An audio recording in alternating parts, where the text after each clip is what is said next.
Olá, queridos oyentes, espero que disfruten la historia. Dale me gusta, suscríbase al canal, comenta desde dónde estás viendo el vídeo. Ahora pasemos a la historia. Bienvenidos, queridos amigos, a un nuevo video del canal Historias de Época. Hoy les traigo una historia que habita en los rincones más silenciosos del corazón humano. Una historia de amor que atravesó los campos de batalla, el olvido y la injusticia. Una historia sobre aquellos que la sociedad margina, pero cuya dignidad brilla más fuerte que cualquier título nobiliario. ¿Alguna vez han esperado a alguien que todos daban por muerto? ¿Han sentido el peso de una promesa que el mundo entero les decía que era inútil mantener? ¿Conocen el sabor de las lágrimas derramadas en silencio mientras las manos siguen trabajando la tierra, mientras el corazón se niega a rendirse? Esta es la historia de Tiburcio y Ritiña, de un rosario heredado, de una guerra que devoró a una generación y de un amor que floreció precisamente donde nadie quiso sembrar. Antes de comenzar, cuéntenme en los comentarios ¿de dónde nos están viendo hoy? Me encanta saber que estas historias viajan por todo el mundo hispanohablante y lusófono, uniendo corazones a través de las fronteras.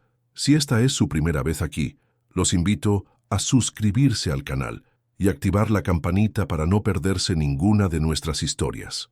Y si ya son parte de nuestra familia, déjenme su like, que ese pequeño gesto me ayuda enormemente a seguir trayéndoles estas narrativas que tanto amamos. Ahora sí, acomódense, preparen su café o su té y déjense llevar. Hanja, 1865. Lugar, Fazenda. Boa Esperança, Vale do Paraíba, Minas Gerais, Brasil Imperial. Marzo de 1865. El crepúsculo de aquel marzo caía sobre las montañas de Minas Gerais como un velo de seda púrpura, tiñendo los cafetales de la fazenda Boa Esperança con matices de oro y melancolía. El aire olía a tierra mojada por las últimas lluvias del verano, a jazmines que florecían junto al muro de piedra y a ese perfume indefinible que tienen las despedidas cuando aún no han sido pronunciadas. Tiburcio Nogueira de Almeida caminaba con pasos lentos hacia el alto del Pasto, donde el viejo crucero de madera se erguía como centinela de generaciones. Tenía 24 años, el porte erguido de quien fue criado para heredar tierras y apellido, pero en sus ojos castaños habitaba una dulzura que su padre, el coronel Clemente, nunca había logrado comprender del todo. Mañana partiría. La guerra del Paraguay reclamaba hombres, y él, como primogénito de familia respetable, había sido convocado como voluntario de la patria. Su uniforme ya esperaba, doblado con esmero sobre la cama de jacarandá. Su sable, herencia del abuelo, brillaba junto a la ventana. Todo estaba dispuesto para la gloria que otros habían decidido por él. Pero aquella tarde, Tiburcio no pensaba en batallas ni en honores, pensaba en ella. Ritiña lo esperaba bajo el crucero, como habían acordado con un simple cruce de miradas durante el almuerzo. Llevaba un vestido de algodón blanco, gastado en los puños, limpio como agua de manantial. Su piel tenía el color de la canela molida, herencia de su madre. Una mujer que había llegado a la fazenda antes de que Ritiña naciera, trayendo consigo el peso silencioso de historias que nadie preguntaba. Su padre, Seferino, era agregado de la propiedad desde antes que Tiburcio tuviera memoria. Un hombre de manos ásperas y corazón noble que cultivaba la huerta y reparaba los techos sin jamás levantar la voz. Rita de Sousa. Ritiña para quienes la querían, que no eran muchos. 19 años de existencia al margen, de servir el café sin ser vista, de lavar las ropas de lino de Dona Perpetua sin que nadie le diera las gracias. 19 años habitando ese espacio ambiguo entre la casa grande y la senzala, demasiado clara para unos, demasiado oscura para otros. Pero para Tiburcio, ella era simplemente la mujer que había aprendido a amar en silencio, entre miradas robadas y conversaciones furtivas junto al pozo, mientras la fazenda dormía. «¿Viniste?», dijo él, y su voz sonó más ronca de lo que hubiera querido. Ritiña asintió. El viento del anochecer jugaba con los mechones que escapaban de su trenza, y Tiburcio pensó que jamás había visto nada más hermoso que aquella mujer sencilla recortada contra el cielo que se apagaba.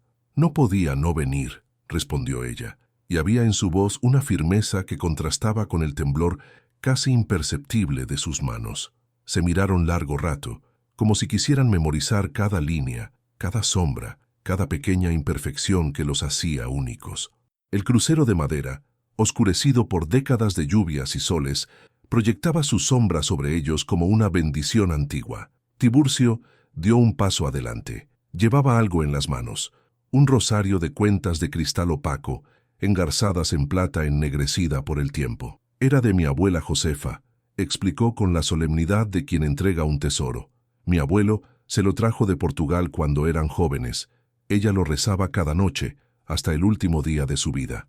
Ritiña contempló el rosario sin atreverse a tocarlo. Un objeto así no pertenecía a manos como las suyas.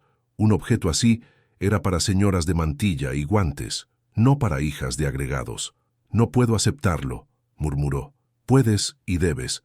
Tiburcio tomó sus manos, callosas por el trabajo, hermosas en su honestidad. «Es mi promesa, Ritiña, mi promesa de que volveré. Y cuando vuelva, te haré mi esposa ante Dios y ante los hombres, ante todos». El corazón de ella latió con tal fuerza que temió que él pudiera escucharlo. Ante todos.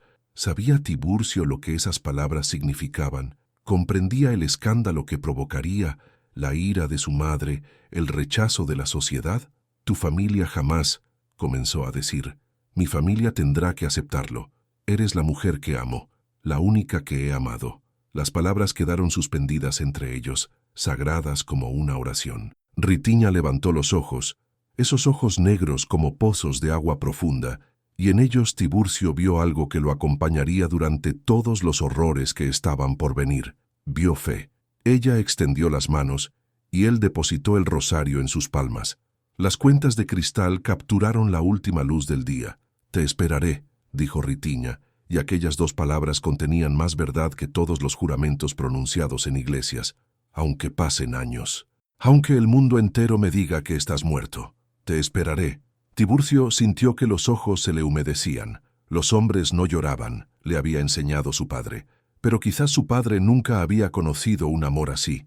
Se inclinó y besó la frente de Ritiña, un beso casto y ardiente a la vez, un beso que sellaba destinos. Abajo, en la casa grande, una lámpara se encendió en la ventana del segundo piso. Dona Perpetua, quizás vigilando, siempre vigilando. «Debo irme», susurró él. «Lo sé. Escríbeme. Mis cartas llegarán a través del padre Venancio. Escribiré cada semana». Se separaron lentamente, como si el aire entre ellos fuera una sustancia densa y dolorosa. Tiburcio comenzó a descender la colina, pero se volvió una última vez. Ritiña seguía junto al crucero, el rosario apretado contra el pecho, su silueta apenas visible contra el cielo índigo. Y Tiburcio supo, con una certeza que lo helaría en las noches de guerra, que aquella imagen lo perseguiría hasta el último de sus días. Lo que no sabía, lo que ninguno de los dos podía saber, era que la espera sería más larga y más oscura de lo que cualquier promesa pudiera prever. Abril de 1865. La mañana de la partida amaneció con niebla, como si la propia tierra de Minas Gerais quisiera retener a sus hijos un poco más. Los cafetales desaparecían entre velos blancos, y el canto de los pájaros sonaba lejano, amortiguado por aquella bruma que todo lo envolvía. Tiburcio se vistió con el uniforme de voluntario, mientras la casa grande hervía de actividad.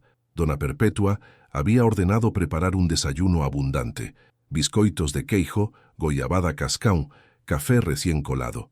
Quería despedir a su primogénito como correspondía a una familia de su posición, pero Tiburcio apenas probó bocado. Su estómago estaba cerrado, y sus ojos no dejaban de buscar a través de la ventana la figura de una mujer que no aparecería en aquella despedida oficial. Su hermano Honorio, 4 años menor, lo observaba desde el otro lado de la mesa con una expresión difícil de descifrar. Había algo en aquellos ojos claros heredados de la madre, algo calculador que Tiburcio prefería ignorar. «Es una lástima que no pueda acompañarte», dijo Honorio, untando mermelada en un trozo de pan. «Alguien debe quedarse a cuidar de la facenda».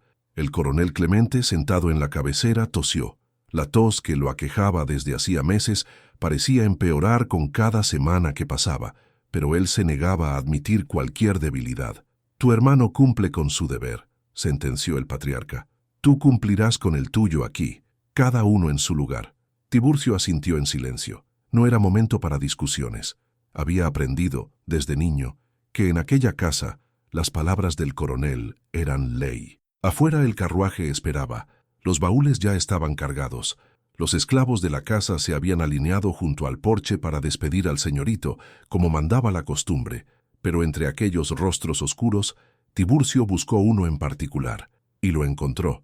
Ritiña estaba al final de la fila junto a su padre Ceferino. Llevaba el mismo vestido de algodón del día anterior, pero se había trenzado el cabello con más esmero, y en su cuello, oculto bajo el escote cerrado, Tiburcio sabía que descansaba el rosario de su abuela. Sus miradas se encontraron apenas un instante que duró una eternidad. Dona Perpetua se acercó a su hijo con los ojos enrojecidos. Era una mujer de rostro severo, envejecido prematuramente por los embarazos y los lutos, pero en aquel momento su máscara de dureza se resquebrajaba. «Vuelve a nosotros», le dijo, tomándole las manos. «Vuelve con honra». Tiburcio besó la frente de su madre, abrazó brevemente a su padre, un abrazo rígido como todos los que habían compartido, y estrechó la mano de Honorio. «Cuida de todos», le dijo al menor. Honorio sonrió, y había algo en aquella sonrisa que Tiburcio no supo interpretar. «Descuida, hermano. Todo estará en su lugar cuando vuelvas». El carruaje comenzó a moverse por el camino de tierra. Tiburcio se asomó por la ventanilla, viendo cómo la facenda Boa Esperanza se empequeñecía entre la niebla, los cafetales, la casa grande de paredes blancas, el crucero en lo alto del pasto, y una figura que se separaba del grupo y corría hacia el camino, deteniéndose donde los límites de la propiedad marcaban el fin de su mundo conocido. Ritiña levantó la mano en un gesto de despedida. El viento de la mañana agitaba su falda, y Tiburcio creyó ver el brillo del rosario asomando por su escote. Mantuvo la mirada fija en ella hasta que la niebla la devoró por completo. Solo entonces se permitió llorar. El viaje hasta la capital del imperio tomaría semanas, y después el destino incierto de la guerra. Pero Tiburcio llevaba consigo algo más poderoso que cualquier arma, la certeza de que alguien lo esperaba. Y esa certeza en los meses venideros sería lo único que lo mantendría con vida. Mayo, diciembre de 1865. Las cartas comenzaron a llegar con la regularidad de las estaciones, como promesas de papel que cruzaban las inmensas distancias del imperio. Ritiña las recibía a través del padre Venancio, el anciano vicario de la capilla de San Sebastián, el único que conocía el secreto de aquellos dos corazones unidos en clandestinidad. Cada domingo después de la misa, Ritiña se demoraba en la sacristía con el pretexto de ayudar a ordenar los ornamentos, y el padre le entregaba el sobre manchado de barro y sudor, transportado por mensajeros anónimos a través de caminos polvorientos. Ella no sabía leer, nadie se había molestado en enseñarle, pero el padre Venancio, con su voz cascada por los años y su infinita paciencia, le leía cada palabra mientras Ritiña escuchaba con los ojos cerrados, como si pudiera ver a Tiburcio a través de las frases. «Mi querida Ritiña». Comenzaban todas las cartas, y solo esas 3 palabras bastaban para que el corazón de ella se desbocara. Tiburcio escribía sobre el viaje hacia el sur, sobre los ríos inmensos que había cruzado, sobre los compañeros de armas que había conocido. Escribía sobre las noches estrelladas del Paraguay, tan diferentes a las de Minas Gerais. Escribía sobre el miedo que sentía antes de cada batalla, un miedo que solo podía confesar a ella. «No soy el héroe que mi padre querría que fuera», confesó en una carta de julio. «Tiemblo cuando oigo los cañones. Pero entonces pienso en ti, en el crucero, en la promesa que nos hicimos y encuentro fuerzas para seguir adelante». Ritiña respondía a través del padre Venancio, que actuaba como escriba de sus palabras. Cartas sencillas, sin adornos literarios, pero cargadas de una verdad que ningún poeta habría podido igualar. «La huerta está hermosa este año. Los tomates crecen como nunca. Cada vez que los riego, pienso que es agua que te espera. Tu madre me mira con desconfianza. Sabe que escondo algo, pero no sabe qué. No importa. Que mire, no puede quitarme lo que guardo en el corazón. El rosario duerme cada noche bajo mi almohada. A veces, cuando no puedo dormir, lo sostengo entre las manos y rezo. No sé si Dios escucha a alguien como yo, pero le pido una sola cosa, que te traiga de vuelta». Los meses pasaban lentos en la facenda. La rutina continuaba. El café que había que cosechar, las ropas que había que lavar, los silencios que había que soportar. Honorio asumía cada vez más responsabilidades, pues la salud del coronel Clemente declinaba visiblemente. Dona Perpetua reinaba sobre la casa con mano de hierro, y Ritiña había aprendido a hacerse invisible, a caminar sin hacer ruido, a existir en los márgenes. Pero cada domingo, cuando el padre Venancio le entregaba una nueva carta, el mundo gris de Ritiña se llenaba de colores. «Hoy vi un pájaro que me recordó a los que cantan en el cafetal», escribió Tiburcio en octubre. Tenía el pecho amarillo y cantaba al amanecer. Lo escuché durante horas y pensé que era un mensaje tuyo. El padre Venancio, al leer aquellas palabras, sonrió con la sabiduría de quien ha visto muchos amores nacer y morir. «Ese muchacho te quiere de verdad, hija», dijo doblando la carta con cuidado. «Un amor así es un regalo raro. Cuídalo». Ritiña asintió, apretando el rosario bajo su vestido. «Lo cuidaré, padre, hasta que él vuelva». Pero diciembre trajo consigo algo más que el calor sofocante del verano brasileño. Trajo la noticia de la batalla de Curupaiti, la más sangrienta de la guerra, donde miles de soldados brasileños habían caído bajo el fuego paraguayo, y la última carta de Tiburcio. «Mi amor», escribía con letra temblorosa, diferente a la caligrafía elegante de cartas anteriores. «Mañana entraremos en combate. Dicen que será la batalla decisiva. No sé qué nos espera, pero quiero que sepas que cada paso que dé lo daré pensando en ti, en tu rostro bajo el crucero, en el rosario entre tus manos, en la vida que construiremos juntos cuando todo esto termine. Espérame, Ritiña, por favor, espérame. Tuyo, ahora y siempre, Tiburcio». Después de esa carta llegó el silencio. Un silencio que se extendería como una herida abierta, mes tras mes, mientras Ritiña acudía cada domingo a la sacristía con esperanza y regresaba cada domingo con las manos vacías. 1866.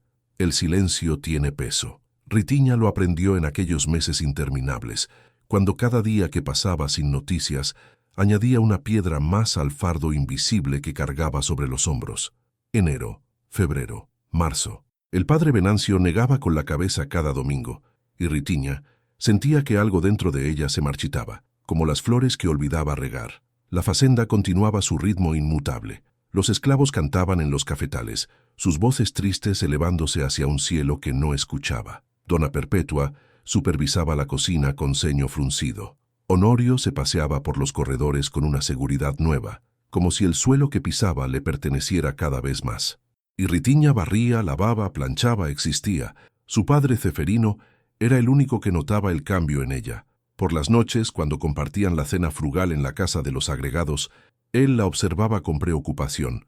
«Estás más delgada, hija», decía, «y más callada si es que eso es posible». Ritiña sonreía apenas, una sonrisa que no llegaba a sus ojos.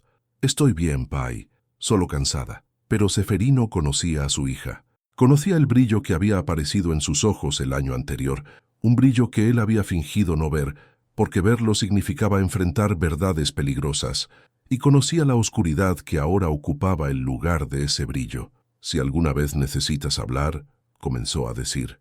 «Estoy bien», repitió ella con una firmeza que cerraba cualquier conversación. Por las noches, cuando la casa de los agregados quedaba en silencio, Ritiña sacaba el rosario de debajo de su almohada y lo sostenía contra su pecho. Las cuentas de cristal, tibias por el calor de su cuerpo, eran el único vínculo tangible con Tiburcio, el único recordatorio de que aquella promesa había existido, de que no había sido un sueño febril. «Espérame», había escrito él, y ella esperaba, aunque la espera fuera un desierto sin horizonte, aunque cada amanecer trajera la misma pregunta sin respuesta. La noticia llegó en abril, con la crueldad con que llegan todas las noticias que cambian el mundo.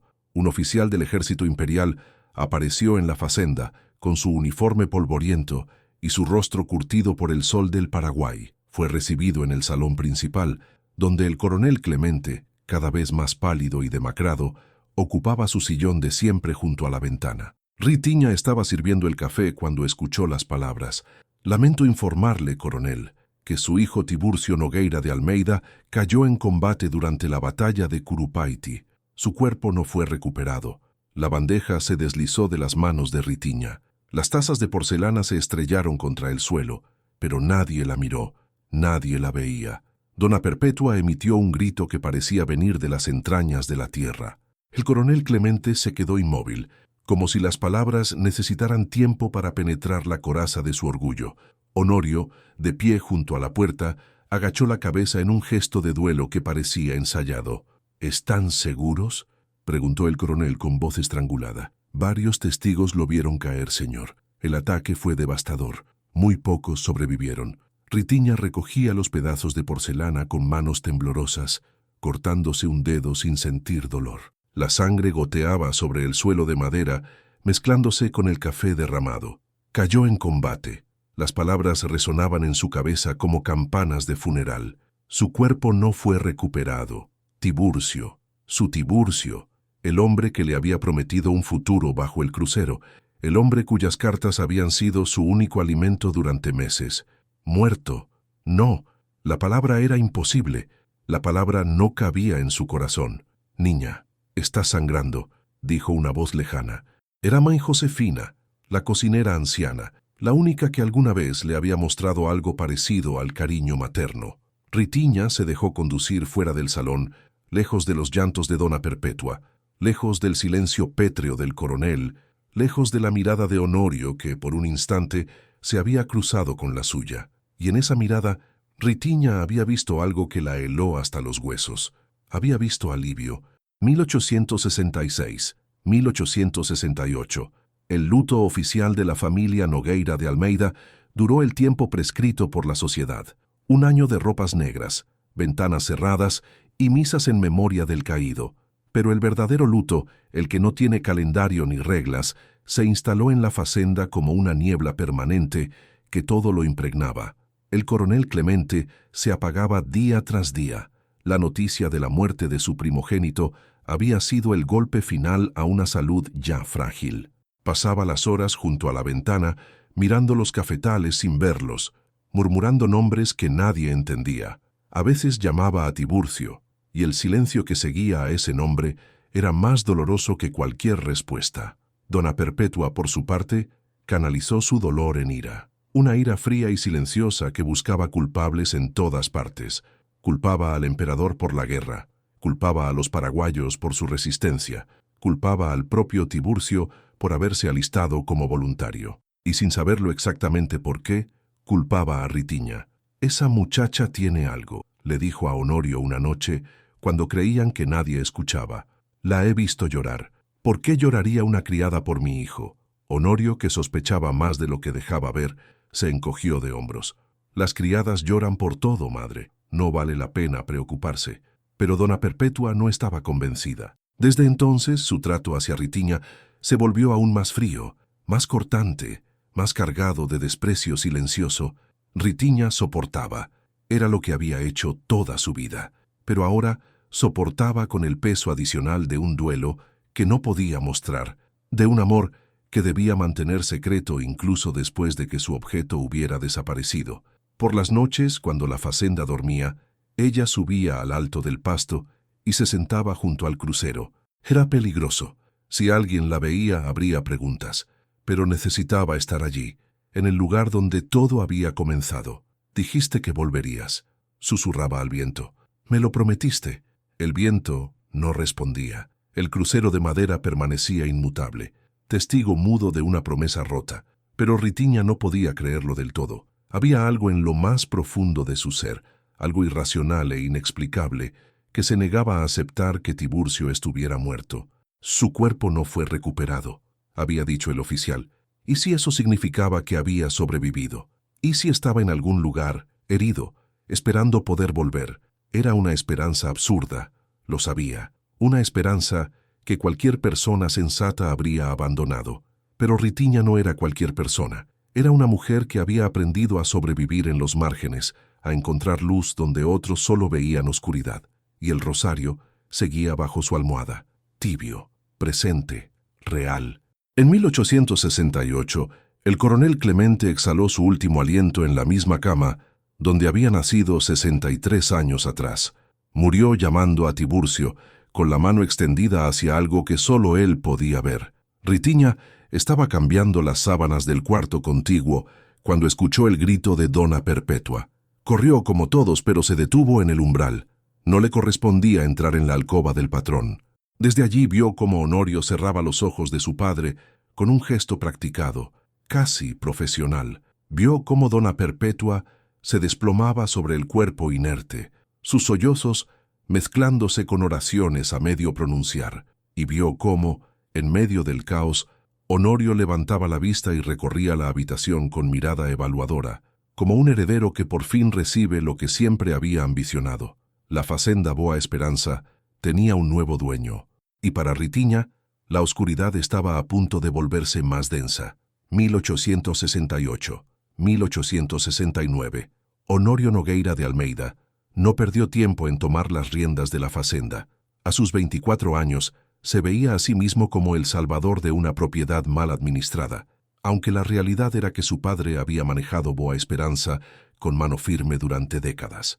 Los cambios comenzaron sutilmente. Primero fue el despido de algunos agregados mayores, aquellos que recordaban demasiado bien al antiguo patrón. Después vino la venta de tierras improductivas, parcelas que Honorio consideraba un lastre, pero que en realidad habían sostenido a familias enteras durante generaciones. El dinero de las ventas desaparecía tan rápido como llegaba. Las noches de juego en la villa cercana, las visitas a la capital provincial, los trajes nuevos que lucía con orgullo, todo consumía los recursos que generaciones de Nogueira de Almeida habían acumulado con sudor y paciencia. Dona Perpetua, cegada por el amor hacia su hijo menor, el único que le quedaba, cerraba los ojos ante los excesos. Cuando algún conocido insinuaba preocupación, ella respondía con altivez: «Honorio sabe lo que hace. Es joven, pero tiene visión». La visión de Honorio, sin embargo, se limitaba al placer inmediato y a la acumulación de deudas que comenzaban a ahogarlo. Fue en este contexto que su atención se posó en Ritiña. La había observado durante años con una mezcla de curiosidad y desdén. La hija del agregado, la mulata que caminaba por la casa como si tuviera derecho a estar allí. Había notado también las miradas que su hermano le dirigía antes de partir a la guerra, y aunque nunca había tenido pruebas concretas, sospechaba que entre ellos había existido algo más que la relación entre amo y criada. Esa sospecha lo enfurecía. ¿Cómo se atrevía una mujer como ella a aspirar a un Nogueira de Almeida? ¿Cómo se atrevía a llorar a su hermano como si fuera una viuda legítima? Una tarde de verano encontró a Ritiña en el jardín podando los rosales que la antigua señora de la casa había plantado décadas atrás. Llevaba un vestido remendado, el cabello recogido bajo un pañuelo, las manos manchadas de tierra. «Esos rosales están medio muertos», dijo Honorio, acercándose con pasos lentos. «No sé por qué te molestas». Ritiña no levantó la vista. «Mientras haya una raíz viva, hay esperanza de que florezcan, si no». Algo en aquellas palabras irritó a Honorio. Había una dignidad callada en aquella mujer que lo hacía sentir pequeño, y eso era imperdonable. «Mi madre cree que deberías trabajar en la cocina con las otras criadas. Este jardín ya no necesita tantos cuidados. Como el Siñó ordene». La sumisión en su voz era perfecta, pero Honorio percibía algo detrás de ella, algo que se negaba a doblegarse. «Y deberías dejar de subir al pasto por las noches», añadió, y disfrutó al ver cómo ella se tensaba. «Sí, sé que lo haces. No es apropiado que una criada ande vagando por ahí cuando debería estar durmiendo». Ritiña asintió sin responder, pero sus manos, al cortar una rama seca, temblaban ligeramente. Honorio sonrió y se alejó, satisfecho. No sabía exactamente qué secreto guardaba aquella mujer, pero estaba decidido a descubrirlo, y cuando lo hiciera, la destruiría. Mientras tanto, Ritiña seguía aferrada a su esperanza imposible. Había dejado de subir al crucero por las noches, pero el rosario permanecía bajo su almohada, y cada mañana, antes del amanecer, rezaba las mismas palabras: «Tráelo de vuelta, por favor, tráelo de vuelta». El cielo, vasto e indiferente, no daba respuestas, pero Ritiña había aprendido que la fe no necesita respuestas. La fe es precisamente lo que queda cuando las respuestas se acaban. 1870. La fiebre llegó con las lluvias de febrero, sigilosa como un ladrón, implacable como el destino. Ceferino había trabajado toda su vida bajo el sol y la lluvia de Minas Gerais. Su cuerpo, curtido por décadas de labor, parecía indestructible. Pero la fiebre no entiende de fortaleza, ni de años de servicio. Ritiña lo cuidó durante 3 semanas, aplicando compresas frías, preparando infusiones de hierbas que May Josefina le enseñaba. Dormía sentada junto a su catre, despertando al menor gemido, sosteniendo su mano cuando los delirios lo hacían llamar a su esposa muerta, a los hijos que no había tenido, a un Dios que parecía haberse olvidado de aquella casa de agregados. Honorio prohibió que el médico de la villa visitara a un simple agregado. Era un gasto innecesario, dijo, y dona Perpetua, consumida por sus propios dolores, no contradijo a su hijo. Seferino murió una madrugada de marzo, cuando el cielo comenzaba a clarear tras una noche de tormenta. Sus últimas palabras fueron para su hija. «Perdóname, no pude darte una vida mejor». Ritiña lloró en silencio, apretando la mano de su padre hasta que la rigidez de la muerte le indicó que debía soltarla. Lloró por el hombre que la había criado solo, que le había enseñado a leer las señales del cielo y a cultivar la tierra, que la había protegido con su presencia silenciosa. Ahora estaba sola, completamente sola. El entierro fue sencillo, en el pequeño cementerio de los agregados, sin lápida ni ceremonia. El padre Venancio, que había envejecido visiblemente en los últimos años, rezó las oraciones de rigor mientras Ritiña permanecía inmóvil junto a la tumba, con el rostro inexpresivo y el corazón destrozado. «Si necesitas cualquier cosa, hija», murmuró el sacerdote al final. Ritiña asintió sin responder. ¿Qué podía necesitar? Todo lo que había amado le había sido arrebatado. Tiburcio en la guerra, su padre por la fiebre, y ella seguía allí, inexplicablemente viva, existiendo en un mundo que no parecía quererla. Después del entierro, dona Perpetua la convocó al salón principal. «Ahora que tu padre ha muerto, tu situación aquí debe cambiar», dijo la matrona sin mirarla a los ojos.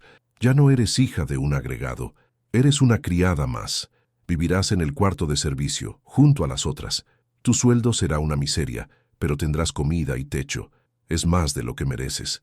Ritiña escuchó en silencio. ¿Qué podía decir? ¿A quién podía apelar? Y ese cuarto donde vivías con tu padre, lo necesitamos para otros fines. Tienes hasta mañana para sacar tus cosas.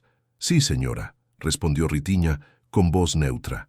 Dona Perpetua la miró por primera vez, y en sus ojos había algo parecido a la satisfacción cruel. «Puedes retirarte».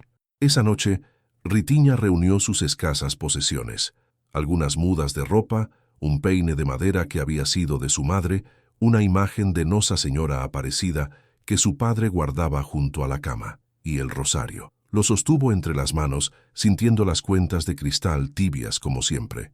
Era lo único que le quedaba de Tiburcio, lo único que le quedaba de la promesa. «Espérame», había escrito él, y ella seguía esperando, aunque ya no sabía por qué. 1871. Los meses siguientes fueron los más oscuros en la vida de Ritiña. Relegada al cuarto de servicio, tratada con desprecio abierto por dona Perpetua y con velada malicia por Honorio, sobrevivía como las plantas que crecen en las grietas de las rocas, sin luz, sin agua, pero negándose a morir. Trabajaba desde antes del amanecer hasta después del anochecer. Lavaba, planchaba, cocinaba, fregaba pisos, vaciaba vasinillas, realizaba todas las tareas que nadie más quería hacer. Sus manos, antes dedicadas al jardín y la huerta, se agrietaban por los químicos de limpieza. Su espalda, antes erguida con silenciosa dignidad, comenzaba a encorvarse por el peso de los baldes. Pero había algo en Ritiña que ni el trabajo agotador ni el desprecio constante podían destruir, una llama interior que se negaba a apagarse. Mantenía la pequeña huerta que había cultivado junto a su padre, robando momentos entre tarea y tarea para regar las plantas, arrancar las malas hierbas, cosechar los tomates y las judías que luego compartía con los otros criados. La huerta era su rebeldía silenciosa, su forma de decir que seguía viva, que seguía siendo ella misma y seguía subiendo al crucero. No por las noches, como antes, Honorio había dejado claro que la vigilaba, sino en las madrugadas, cuando el cielo todavía era oscuro y la casa dormía. Se arrodillaba junto a la cruz de madera, sostenía el rosario entre las manos y rezaba. No rezaba pidiendo milagros. Había dejado de creer en ellos. Rezaba simplemente porque era lo único que podía hacer. Rezaba para no olvidar, para mantener viva la memoria de un hombre que quizás ya era solo polvo en algún campo de batalla lejano. Tiburcio, murmuraba su nombre como una oración. Tiburcio. La fazenda, mientras tanto, se hundía bajo la administración de Honorio. Las deudas de juego se acumulaban. Los acreedores comenzaban a presentarse con expresiones serias y documentos amenazantes. Más tierras fueron vendidas, más agregados despedidos. Los que quedaban murmuraban entre ellos, recordando los tiempos del coronel Clemente, cuando Boa Esperanza era próspera y sus trabajadores eran tratados con un mínimo de dignidad. «Este mozo va a acabar con todo», decía May Josefina, la anciana cocinera, mientras amasaba el pan. «Su padre debe estar revolcándose en la tumba». Ritiña escuchaba sin comentar. Había aprendido que el silencio era su mejor protección, pero observaba y comprendía. Comprendía que la arrogancia de Honorio escondía miedo, que su crueldad era la máscara de un hombre que sabía, en lo más profundo, que no estaba a la altura de la herencia que había recibido, que cada insulto que le dirigía era un intento de sentirse superior a alguien, de convencerse de que todavía tenía poder. Comprendía también que Dona Perpetua comenzaba a despertar de su ceguera maternal, que las arrugas de preocupación en su frente se multiplicaban con cada visita de acreedores, que el amor incondicional hacia su hijo menor empezaba a teñirse de decepción. Pero nada de eso cambiaba la situación de Ritiña. Seguía siendo una criada sin familia ni protección. Seguía siendo invisible, o eso creía, porque en septiembre de 1871 algo cambiaría para siempre. Una figura apareció en el camino de tierra que conducía a la fazenda. Una figura que caminaba con dificultad, apoyándose en un bastón improvisado. Una figura cuyo rostro estaba marcado por una cicatriz terrible, pero cuyos ojos, esos ojos castaños que ella habría reconocido en cualquier lugar, brillaban con algo que parecía imposible. Vida. Septiembre de 1871. El hombre que caminaba hacia la fazenda Boa Esperanza apenas parecía humano. Estaba esquelético, con los huesos marcándose bajo una piel curtida por años de sol despiadado. Su ropa, si es que podía llamarse así, eran harapos sucios que alguna vez habían sido un uniforme militar. Cojeaba severamente de la pierna izquierda, arrastrando el pie con cada paso como si el simple acto de moverse fuera una batalla. Pero lo más perturbador era su rostro. Una cicatriz lo dividía desde la frente hasta el mentón, pasando peligrosamente cerca del ojo izquierdo. La piel se había soldado de forma irregular, creando una topografía de carne que contaba historias de dolor inimaginable. Su barba, larga y descuidada, ocultaba parcialmente la deformidad, pero no lo suficiente. Los primeros en verlo fueron los niños de los agregados que jugaban cerca del camino. Corrieron gritando hacia la casa grande, hablando de un monstruo, de un fantasma, de algo que no podía ser real. Honorio salió al porche con expresión irritada, dispuesto a reprender a quien fuera que estuviera causando el alboroto. Pero cuando vio la figura que se acercaba lentamente, su rostro perdió todo color. «¿Quién eres?», preguntó, aunque algo en su voz sugería que ya lo sabía. El hombre se detuvo al pie de los escalones, levantó la vista y sus ojos, esos ojos que el tiempo y el sufrimiento no habían logrado cambiar, se encontraron con los de su hermano menor. «Soy Tiburcio», dijo con una voz ronca por el desuso. «Tiburcio Nogueira de Almeida, hijo del coronel Clemente. He vuelto a casa». El silencio que siguió fue tan denso que parecía tener peso propio. Dona Perpetua, alertada por los gritos, apareció en la puerta. Al ver al extraño, su mano voló hacia su pecho como si quisiera contener el corazón que amenazaba con escapar. «No», murmuró, «no es posible. Mi hijo murió. Nos lo dijeron, me dieron por muerto», respondió el hombre. «Pero no morí. Fui capturado. Pasé años en un campo de prisioneros paraguayo. Escapé por el Chaco. Me tomó meses llegar hasta aquí».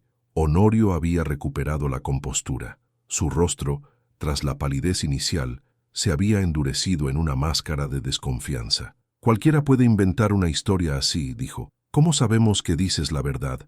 ¿Cómo sabemos que no eres un impostor que viene a aprovecharse de una familia en duelo?» El hombre, Tiburcio, sonrió amargamente. La cicatriz distorsionaba la sonrisa, convirtiéndola en algo terrible. «¿Un impostor? ¿Quién querría hacerse pasar por esto?», señaló su cuerpo destruido. «Pero si necesitas pruebas», se llevó la mano al cuello y extrajo algo que colgaba de un cordón de cuero. un rosario, cuentas de cristal opaco engarzadas en plata ennegrecida. Este rosario era de nuestra abuela Josefa, dijo. Se lo di a alguien antes de partir. Ella me lo devolvió cuando... Su voz se quebró. Cuando pensé que moriría en aquel infierno. Honorio palideció nuevamente. Conocía ese rosario. Sabía que había desaparecido de la casa años atrás, junto con otros objetos que su madre había dado por perdidos. Pero antes de que pudiera responder, una figura apareció corriendo desde la parte trasera de la casa. Ritiña. Había escuchado los gritos desde la cocina. Había escuchado las palabras fantasma y soldado, y algo en su pecho había explotado con una fuerza que la había lanzado hacia la puerta antes de que pudiera pensar. Se detuvo al pie del porche, jadeando, con el delantal manchado de harina y los ojos desorbitados. El hombre, el espectro, el impostor, el milagro, la miró, y en ese instante, para ambos, el mundo dejó de existir. Ritiña, murmuró él, y su nombre en aquella voz ronca fue como un dique que se rompe. Ella no pensó en el decoro, no pensó en Dona Perpetua, ni en Honorio, ni en todos los ojos que la observaban. Corrió hacia él y lo abrazó con una fuerza que parecía querer fusionarlos en una sola persona. Tiburcio la sostuvo como se sostiene lo único que importa en el universo. Su cuerpo temblaba, sacudido por sollozos que había contenido durante años. «Esperaste», murmuró contra su cabello. «Esperaste. Te lo prometí», respondió ella llorando. «Te lo prometí». Arriba en el porche, Dona Perpetua comprendió de golpe lo que nunca había querido ver, la verdad de aquellas miradas, de aquel llanto, de aquel abrazo que desafiaba todo lo que la sociedad consideraba correcto. Su hijo primogénito había amado a una criada, una mulata, la hija de un agregado, y aquella mujer había esperado durante 6 años a un hombre que todos daban por muerto. La matriarca se apoyó en el marco de la puerta, sintiendo que el mundo se derrumbaba a su alrededor. Pero para Tiburcio y Ritiña, en aquel momento, el mundo recién comenzaba a reconstruirse. Octubre de 1871. Los días que siguieron al regreso de Tiburcio fueron un torbellino de revelaciones, confrontaciones y silencios cargados de significado.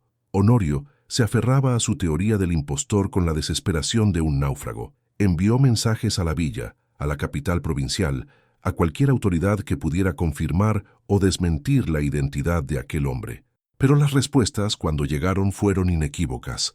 Tiburcio Nogueira de Almeida había sobrevivido. Varios compañeros de armas que habían logrado escapar del cautiverio paraguayo recordaban haberlo visto en el campo de prisioneros. La verdad era innegable, pero eso no significaba que Honorio estuviera dispuesto a aceptarla. «Aunque seas quien dices ser», le dijo a su hermano una noche, cuando Dona Perpetua se había retirado a su habitación. «Las cosas han cambiado. Padre murió. La facenda es mía ahora. No hay herencia que reclamar». Tiburcio, sentado en una silla del porche con la pierna herida extendida, miraba las estrellas con expresión serena. «No vine por la herencia, Honorio». «Ah, ¿no? ¿Y entonces por qué viniste?» «Vine porque es mi hogar. Vine porque hay alguien aquí que me esperó cuando nadie más lo hizo. Vine porque durante años lo único que me mantuvo vivo fue la promesa de volver». Honorio rió, una risa amarga y despectiva. «La criada. ¿Vas a decirme que cruzaste medio continente por una mulata?» Los ojos de Tiburcio, hasta entonces serenos, se endurecieron. «Se llama Rita. Y sí, crucé medio continente por ella, y lo haría de nuevo». Los hermanos se miraron en la oscuridad.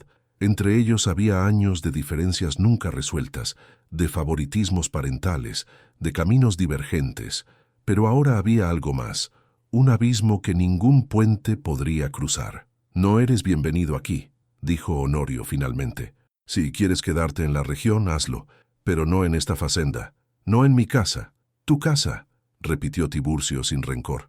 «Padre la construyó con sus manos, abuelo plantó los primeros cafetales, y tú la llamas tuya.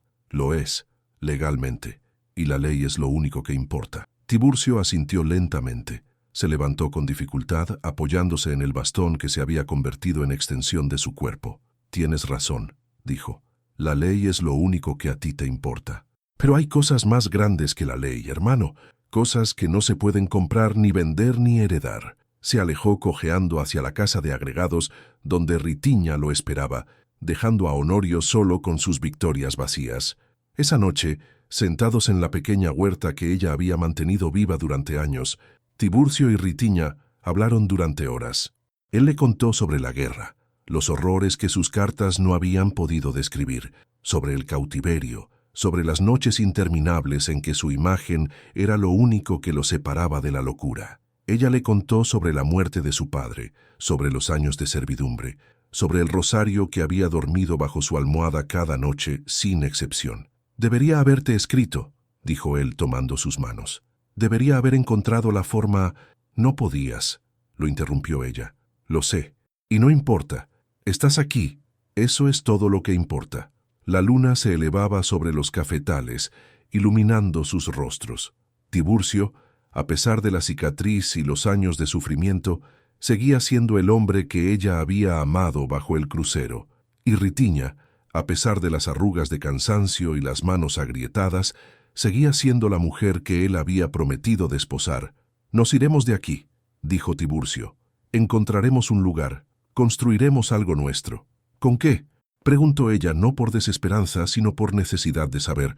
«No tienes dinero. Yo no tengo nada. Tenemos nuestras manos y tenemos algo que Honorio jamás tendrá. Tenemos fe el uno en el otro». Ritiña sonrió, la primera sonrisa verdadera en años. «Entonces es suficiente», dijo. «Es más que suficiente». Noviembre 1871, marzo 1872. En los límites de lo que alguna vez había sido la Fazenda Boa Esperanza, había una parcela de tierra que nadie quería. Era pedregosa, difícil de arar, alejada del río que irrigaba las tierras fértiles. Cuando Honorio había vendido propiedades para pagar sus deudas, aquella parcela había quedado sin comprador. Tierra de nadie, tierra olvidada. Fue allí donde Tiburcio y Ritiña construyeron su hogar. Con la ayuda de algunos agregados que recordaban al joven señorito de antes de la guerra, levantaron una tapera modesta, paredes de adobe, techo de paja, suelo de tierra apisonada. No era mucho, no era nada según los estándares de la sociedad, pero era suyo. Los primeros meses fueron brutales. Tiburcio, a pesar de su pierna herida, trabajaba de sol a sol, removiendo piedras, arando el suelo rebelde, plantando semillas con la determinación de quien ha sobrevivido a lo imposible. Ritiña trabajaba a su lado, aplicando todo lo que su padre le había enseñado sobre la tierra y sus secretos. Por las noches, exhaustos pero extrañamente felices, compartían una cena frugal y hablaban de sus planes. Un gallinero para el próximo mes, una cerca para proteger los cultivos, quizás algún día una casa de verdad con paredes de ladrillo, sueños pequeños, sueños enormes. Honorio, desde la comodidad de la casa grande, observaba con una mezcla de desprecio y preocupación. No podía permitir que su hermano prosperara. Si Tiburcio tenía éxito en aquella tierra abandonada, quedaría en evidencia la diferencia entre ellos. Quedaría claro quién era el verdadero heredero del espíritu de los Nogueira de Almeida. Las primeras represalias fueron sutiles. Rumores que se esparcían por la villa, que Tiburcio había enloquecido en la guerra, que hablaba solo, que era peligroso, que Ritiña era una bruja, una feiticeira que lo había embrujado con sus artes oscuras. Los comerciantes comenzaron a negarse a venderles provisiones. Los vecinos cruzaban la calle para no saludarlos, pero Tiburcio y Ritiña resistían. Habían sobrevivido a cosas peores que el desprecio de la sociedad. Entonces, Honorio subió la apuesta. Una noche de febrero, un grupo de capangas, hombres contratados por su dinero y su falta de escrúpulos, destruyó la cerca que habían construido con tanto esfuerzo. Las estacas quedaron esparcidas por el suelo, los alambres cortados, el trabajo de semanas reducido a escombros. Tiburcio salió de la tapera al escuchar el ruido, pero cuando llegó al lugar, los hombres ya habían desaparecido en la oscuridad. Solo quedaba la destrucción y el mensaje implícito: no eran bienvenidos. Ritiña lo encontró arrodillado junto a los restos de la cerca, con las manos apretadas en puños y el rostro contraído de impotencia. «La reconstruiremos», dijo ella, arrodillándose a su lado. «Es Honorio, sé que es él, lo sé, pero no importa. La reconstruiremos. ¿Cuántas veces? ¿Cuántas veces tendremos que reconstruir lo que otros destruyen?» Ritiña tomó su rostro entre las manos, obligándolo a mirarla. «Cuántas veces sea necesario», dijo. «Tiburcio, sobreviviste a una guerra, sobreviviste a años de cautiverio, sobreviviste a la selva del Chaco, Vas a dejar que tu hermano te derrote con una cerca rota. Él la miró, y en sus ojos ella vio algo que la asustó. Vio agotamiento, vio duda, vio la sombra de una rendición que amenazaba con consumirlo. Pero también vio, debajo de todo eso, la chispa que se negaba a apagarse. «Tienes razón», murmuró finalmente. «Tienes razón». Se levantaron juntos, y a la mañana siguiente comenzaron a reconstruir. Abril, agosto, 1872. La ley del vientre libre, promulgada un año antes, había comenzado a transformar el paisaje social del imperio. Los hijos de esclavas nacían libres, pero muchos de ellos, y muchos libertos que habían obtenido su libertad por otros medios, vagaban sin destino, sin trabajo, sin un lugar donde pertenecer. Tiburcio los veía pasar por el camino, familias enteras que caminaban hacia ninguna parte, con los ojos vacíos de quienes han sido arrancados de lo único que conocían. Una tarde, una mujer con 2 niños pequeños se detuvo junto a la tapera, pidiendo agua. Era una de las antiguas esclavas de la Fazenda Boa Esperanza, una mujer llamada Benedita, que Tiburcio recordaba vagamente de su infancia. «El sinociño Honorio nos echó», explicó ella, mientras sus hijos bebían con avidez. «Dijo que no podía mantener tantas bocas, pero mis hijos nacieron libres por la ley. No sé qué hacer con ellos». Ritiña miró a Tiburcio. Él miró la tierra que apenas les daba para comer, la tapera que apenas los protegía del frío, la vida precaria que habían construido con tanto esfuerzo, y asintió. «Pueden quedarse», dijo. «No tenemos mucho, pero lo que tenemos lo compartiremos». Fue el comienzo de algo que ninguno de ellos había planeado. La voz se corrió entre los desposeídos. En la tierra de nadie, junto a la antigua Fazenda Boa Esperanza, había un hombre que ofrecía trabajo y parte de la cosecha. Un hombre que los trataba como personas, no como animales. Llegaron de a poco, antiguos agregados que recordaban a Tiburcio, libertos que buscaban un nuevo comienzo, familias que no tenían nada más que perder. La tapera se convirtió en el centro de una pequeña comunidad. Se levantaron más chozas, se amplió la tierra cultivada, se cavaron pozos. Después de que Honorio envenenara el primero, un acto de crueldad que solo sirvió para fortalecer la determinación de los colonos. El padre Venancio, el anciano vicario que había guardado el secreto de Tiburcio y Ritiña durante años, fue testigo de la transformación, y en un sermón de domingo, con la capilla llena de fieles de toda la región, alzó su voz temblorosa por la edad, pero firme en la convicción. «Hay entre nosotros quienes confunden la ley de los hombres con la ley de Dios», dijo mirando directamente al banco donde Honorio se sentaba con expresión incómoda. «Quienes creen que la tierra y el dinero dan derecho a todo, pero nuestro Señor dijo, bienaventurados los mansos, porque ellos heredarán la tierra. No los poderosos, no los soberbios, los mansos, los que trabajan con sus manos, los que comparten lo poco que tienen». El sermón causó revuelo. Honorio, furioso, abandonó la iglesia antes de que terminara, pero las palabras del padre Venancio se esparcieron como semillas al viento, cayendo en corazones que estaban listos para recibirlas. La comunidad comenzó a mirar a Honorio con ojos diferentes. Ya no era el joven heredero que todos temían y respetaban, era el hombre que había echado a familias enteras, que había destruido cercas, que había envenenado pozos. Era, en el juicio silencioso de la gente sencilla, un mal hombre. Y Tiburcio, a pesar de su rostro marcado y su pierna destrozada, era visto como lo que siempre había sido, un hombre bueno. Las deudas de Honorio alcanzaron un punto crítico en agosto. Los acreedores, cansados de promesas, exigían el pago inmediato. No había más tierras que vender, no había más recursos que exprimir. Una noche, sin despedirse de su madre, sin mirar atrás, Honorio huyó hacia la corte, dejando tras de sí una estela de papeles impagos y promesas rotas.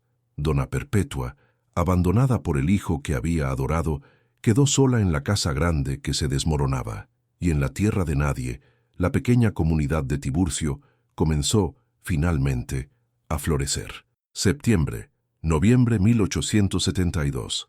Con la huida de Honorio, la Fazenda Boa Esperanza quedó en un limbo legal.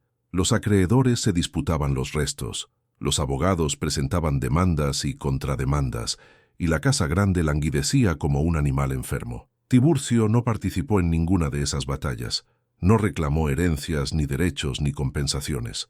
Tenía algo más importante que atender, una cosecha que prometía ser abundante, una comunidad que dependía de él, una mujer a quien debía una promesa que había hecho hacía ya 7 años. Pero había algo pendiente, algo que lo mantenía despierto por las noches, que lo perseguía como un fantasma: su madre. Dona Perpetua había envejecido décadas en pocos meses. El abandono de Honorio había sido un golpe del que no logró recuperarse. Pasaba los días sentada junto a la ventana, mirando hacia el camino por donde su hijo menor se había marchado, esperando un regreso que no se produciría. Los sirvientes que quedaban la atendían por inercia, sin afecto. La casa grande, antes símbolo de poder y prosperidad, se había convertido en un mausoleo de sueños rotos. Fue Ritiña quien dio el primer paso. «Deberíamos ir a verla», le dijo a Tiburcio una tarde, mientras cosechaban tomates en la huerta que ahora alimentaba a 20 personas. Él la miró con sorpresa. «¿Después de todo lo que te hizo?» «Precisamente por eso. No quiero que el rencor me defina, Tiburcio. No quiero convertirme en alguien que odia». Tiburcio contempló a la mujer que amaba. 7 años de espera, de sufrimiento, de humillación, y ella era capaz de proponer algo así. Sintió que su corazón se expandía con un amor que no sabía que podía sentir. «Iré», dijo, «iremos». La visita fue incómoda al principio. Dona Perpetua, al ver a Ritiña entrar en su habitación, giró el rostro hacia la pared. «No quiero tu lástima», murmuró. «No vengo a darle lástima, señora», respondió Ritiña con voz firme pero amable. «Vengo a preguntar si necesita algo». El silencio se extendió. Tiburcio, de pie junto a la puerta, observaba la escena con el corazón en la garganta. «Mi hijo se fue», dijo finalmente Dona Perpetua, y su voz sonó quebrada, despojada de toda arrogancia. «Se fue y no va a volver». «Lo sé, señora». «¿Y mi otro hijo?» Su mirada se movió hacia Tiburcio, viéndolo quizás por primera vez. «Mi otro hijo está aquí, pero no sé si puedo mirarlo a la cara, no después de todo lo que hice, no después de cómo lo traté». Tiburcio avanzó lentamente, sus pasos amortiguados por la alfombra gastada. «Padre», dijo, y la palabra sonó extraña después de tantos años de silencio, «no estoy aquí para juzgarte. Estoy aquí porque eres mi madre, y porque la vida es demasiado corta para guardar rencores». Dona Perpetua lo miró con ojos que se llenaban de lágrimas. «Ella te esperó», dijo señalando a Ritiña. «Esa muchacha te esperó cuando todos te dábamos por muerto. Yo la traté como basura y ella te esperó. Lo sé. ¿Cómo pudiste amarla? ¿Cómo pudiste elegirla a ella? Con todo lo que eso significaba». Tiburcio miró a Ritiña, que permanecía quieta junto a la cómoda, con las manos cruzadas delante del delantal. «Porque ella es lo más real que he conocido en mi vida, madre. Porque cuando el mundo entero me decía que debía ser alguien, ella me quería simplemente por quien yo era. Porque el amor no entiende de apellidos ni de colores de piel». Las lágrimas corrían ahora por el rostro arrugado de Dona Perpetua. «Perdóname», susurró. «Los dos, perdónenme». Ritiña se acercó a la cama y tomó la mano huesuda de la anciana.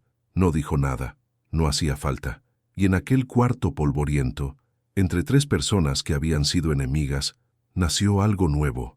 No era reconciliación exactamente, ni perdón completo. Era quizás el primer paso hacia algo que ninguno de ellos habría creído posible. Diciembre de 1872. La capilla de San Sebastián nunca había estado tan llena. Era una mañana de diciembre, calurosa como corresponde al verano brasileño, pero nadie parecía notarlo. Los bancos estaban ocupados por gente de toda la región, libertos, agregados, pequeños propietarios, incluso algunos representantes de familias respetables que habían venido más por curiosidad que por afecto. Y en el altar, el padre Venancio, con sus 83 años y sus manos temblorosas, esperaba para oficiar la ceremonia que había soñado durante 7 largos años. Tiburcio Nogueira de Almeida, con un traje sencillo pero impecable, estaba de pie junto a los escalones del altar. Su rostro, marcado por la cicatriz, ya no causaba espanto. Se había convertido en parte de quien era, en testimonio de todo lo que había sobrevivido. Su pierna mala le dolía por estar tanto tiempo de pie, pero no habría cambiado de posición por nada del mundo, porque al fondo de la iglesia la puerta se abría y Ritiña aparecía envuelta en luz.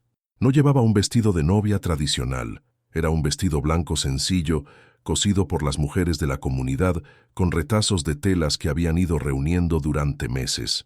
Pero sobre su pecho brillaba el rosario de cuentas de cristal opaco, aquel que había viajado desde Portugal hasta aquella capilla rural, pasando por manos de abuelas y por campos de batalla.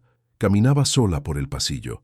No tenía padre que la entregara, ni familia que la acompañara, pero no estaba sola. Detrás de ella, llenando los bancos, estaban todos aquellos a quienes había alimentado con los tomates de su huerta, todos aquellos que habían encontrado refugio en la tierra de nadie. Su familia. Sus ojos se encontraron con los de Tiburcio, y en esa mirada estaba todo: el pasado de promesas bajo el crucero, el presente de manos agrietadas y corazones enteros, el futuro de una tierra que comenzaba a dar frutos.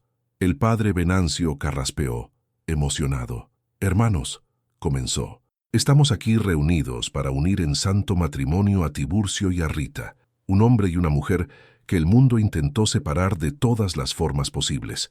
Pero el amor verdadero no entiende de imposibles. La ceremonia fue breve, como correspondía al carácter de ambos. No hacían falta palabras elaboradas.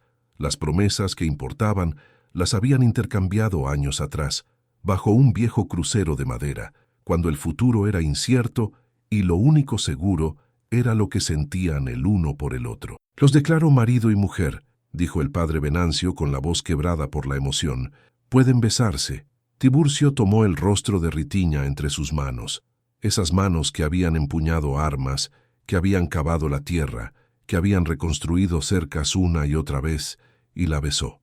No fue un beso tímido ni ceremonioso, fue un beso que contenía 7 años de espera, de dudas, de fe inquebrantable. La capilla estalló en aplausos y vítores, y en un rincón del fondo, apoyada en un bastón porque sus piernas ya no la sostenían como antes, Dona Perpetua lloraba. Eran lágrimas de muchas cosas, de arrepentimiento, de asombro, de algo que quizás era paz. La nueva facenda Boa Esperanza no era grandiosa. Sus tierras, ganadas piedra a piedra a un suelo rebelde, producían café de excelente calidad, pero en cantidades modestas. Sus casas, construidas con adobe y sudor, no tenían columnas blancas ni balcones de hierro forjado, pero era próspera en las formas que importaban. 2 años después de la boda, la comunidad contaba con 30 familias. Había una escuela donde los niños, hijos de libertos, nietos de esclavos, aprendían a leer y escribir. Había una huerta comunitaria que nunca dejaba a nadie sin comer. Había un sentido de pertenencia que el dinero no puede comprar. Dona Perpetua, contra todo pronóstico, vivió 3 años más. 3 años en los que fue cuidada por Ritiña, con la misma dedicación que habría dado a su propia madre. En su lecho final, mientras la fiebre la consumía, tomó la mano de aquella mujer a quien había despreciado durante tanto tiempo. «Perdóname», murmuró, como había hecho tantas veces antes. Y Ritiña, que ya había aprendido que el perdón no era un momento, sino un camino, le respondió: «Ya está perdonado, señora. Hace mucho tiempo». Cuando Dona Perpetua exhaló su último aliento, lo hizo con una sonrisa en los labios, una sonrisa de paz. Una tarde de otoño, muchos años después, Tiburcio y Ritiña subieron juntos al alto del Pasto. El viejo crucero de madera seguía allí, oscurecido por décadas de lluvias y soles, pero firme como siempre. Se sentaron a su sombra, como habían hecho cuando eran jóvenes y el mundo parecía imposible. Tiburcio tenía el cabello blanco ahora, y la cicatriz se había difuminado con los años hasta convertirse en una línea apenas visible. Su pierna seguía cojeando, pero ya no le dolía tanto, o quizás se había acostumbrado al dolor.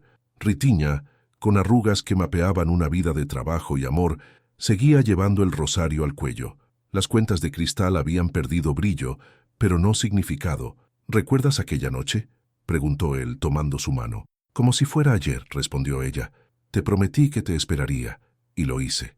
Y yo te prometí que volverías a ser mi esposa, y lo cumplí». Se miraron, y en sus ojos ancianos había algo que el tiempo no podía tocar, algo que había sobrevivido a guerras y cautiverios, a desprecios y abandonos, a la crueldad de los hombres y a la indiferencia del mundo. Amor. Abajo, en la nueva facenda Boa Esperanza, sus hijos y nietos preparaban la cena. Las risas de los niños flotaban hasta el alto del pasto, mezclándose con el canto de los pájaros del atardecer.